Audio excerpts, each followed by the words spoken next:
नमस्ते साथियों, आपका अपने YouTube चैनल जीके बिलसान पर आपका स्वागत है। साथियों, आज की इस वीडियो में अपन राजस्थान के दुर्गों के प्रकार के बारे में चर्चा करेंगे, क्योंकि राजस्थान के दुर्ग से संबंधित अगर बेसिक प्रश्न पूछे जाते हैं तो उसके प्रकार या उनकी श्रेणियों से संबंधित प्रश्न पूछे जा चुके हैं। अब मैं दो प्रश्नों की सहायता से आपको इसमें दुर्गों की श्रेणी का जो प्रकार है इसके टॉपिक का महत्व बताने का प्रयास करूंगा, फिर इस टॉपिक की व्याख्या करेंगे।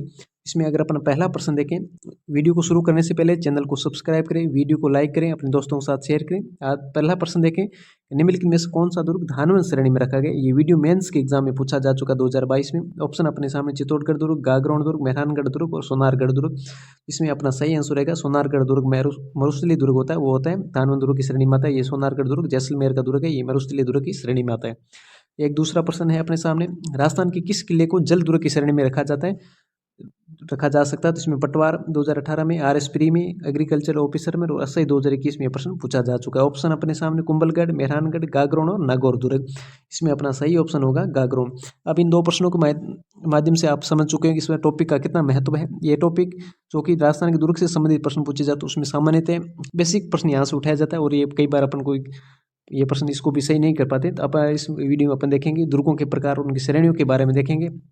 जो भी दुर्ग है उनकी श्रेणियों की अगर अपन बात करें तो कौटिल्य ने दुर्गों को 4 श्रेणियों में बांटा था, शुक्र नीति में इनको 9 श्रेणियों में बांटा गया और मनुस्मृति में इनको 6 श्रेणियों में बांटा गया। अब अगर अपन शुक्र नीति इनके अनुसार 9 श्रेणी कौन कौन सी, इसकी अगर एक एक करके चर्चा करें अपने सामने आता है। पहला श्रेणी है पारीख दुर्ग। पारीख दुर्ग वो दुर्ग होते हैं जिनके चारों ओर क्या होती है, गहरी खाइयाँ होती है। पारीख ख से खाई और ख से पारीख दुर्ग आ गया। इसमें अगर अपन बात करें जूनागढ़ बीकानेर का और लोहागढ़ भरतपुर का, ये दुर्ग पारीख दुर्ग की श्रेणी में आते हैं। इसी क्रम में अगला श्रेणी आती है गिरि दुर्ग। गिरि दुर्ग वो दुर्ग होते हैं जिनके चारों तरफ पहाड़ियाँ हो या उन पर्वतों से घिरा होता है, वो दुर्ग आते हैं। इसमें राजस्थान के जो महत्वपूर्ण दुर्ग है चित्तौड़गढ़, रणथंभौर दुर्ग सवाईमाधोपुर, मेहरानगढ़ जोधपुर, अचलगढ़ सिरोही, तारागढ़ अजमेर, जयगढ़ और नाहरगढ़ जयपुर, ये दुर्ग इस गिरि दुर्ग की श्रेणी में आते हैं। इसी क्रम में अपना अगला अगर श्रेणी देखें तो अपने सामने आती है जल या औदक दुर्ग, जिन दुर्गों के चारों ओर क्या हो, पानी हो, उन दुर्गों को जल दुर्ग कहा जाता है या औदक दुर्ग कहा जाता है। इनमें गागरोन, झालावाड़, शेरगढ़ बारा और भैंसरोडगढ़ चित्तौड़गढ़। ये प्रश्न इसमें गागरोन झालावाड़ का और भैंसरोडगढ़ चित्तौड़गढ़ का ये प्रश्न कई बार पूछा जा चुका है। अगला अपने सामने श्रेणी आती है धानवंत दुर्ग की श्रेणी, जिसमें वो दुर्ग होते हैं इसमें जो जिनके चारों तरफ क्या हो, मरुस्थल हो। इसमें अपने सामने सोनारगढ़ जैसलमेर, जूनागढ़ बीकानेर और नागौर का किला, ये मरुस्थलीय किलों में आते हैं, इनको धानवंत दुर्ग भी कहते हैं।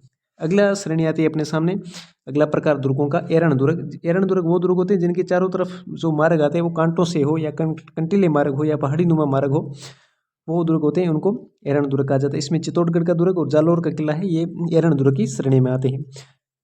अगला प्रकार आता है अपना पारिथ दुर्ग। पारिथ दुर्ग होता है जिसके चारों तरफ बड़ी बड़ी दीवार हो या प्रकोटा हो, तो उस दुर्ग को पारिथ दुर्ग कहा जाता है। पारिथ इसमें चित्तौड़गढ़ दुर्ग और सोनारगढ़ जैसलमेर का दुर्ग है, ये पारिथ दुर्ग की श्रेणी में आते हैं। इसी क्रम में अपना अगला ऑप्शन देखें, अगला प्रकार देखें इस दुर्गों का, इसमें आता है वन दुर्ग। वन दुर्ग वो दुर्ग होते हैं जो वन में बने होते हैं, यानी चारों तरफ वन ही वन हो, वो दुर्ग आते हैं वन दुर्ग में। इसमें रणथंभौर का, सवाईमाधोपुर का, कुंभलगढ़, राजसमंद, सिवाना, बाड़मेर और कांकरवाड़ी का किला सवाईमाधोपुर, ये वन दुर्ग की श्रेणी में आते हैं। इसमें जो शुक्र नीति थी इसमें 2 दुर्गों का और उल्लेख किया, दो श्रेणियों का और उल्लेख किया गया। उसमें एक सहाय दुर्ग। सहाय दुर्ग की अगर अपन बात करें जहाँ पर वीर तथा साथ देने वाले बंधुजन रहते हैं, तो राजस्थान के जितने भी दुर्ग हैं उसमें सभी में ये सहाय दुर्ग की श्रेणी में आते हैं। सैन्य दुर्ग वो होते हैं जिनमें वीरों से सुसज्जित, जिनके पास सेना हो, जिस दुर्ग में वीरों से सुसज्जित सेना हो, तो ये राजस्थान के समस्त दुर्गों में ये सेना थी। ये सहाय दुर्ग और सैन्य दुर्ग में से लगभग सभी दुर्ग शामिल होते हैं। सैन्य दुर्ग को सभी दुर्गों में सर्वश्रेष्ठ माना गया है। ये शुक्र नीति के अनुसार सैन्य दुर्गों को सभी दुर्गों में सर्वश्रेष्ठ माना गया।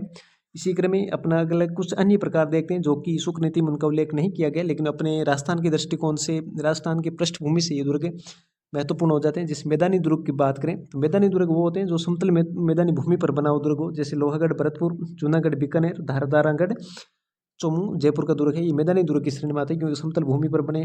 एक दुर्ग आते हैं कागमुखी दुर्ग।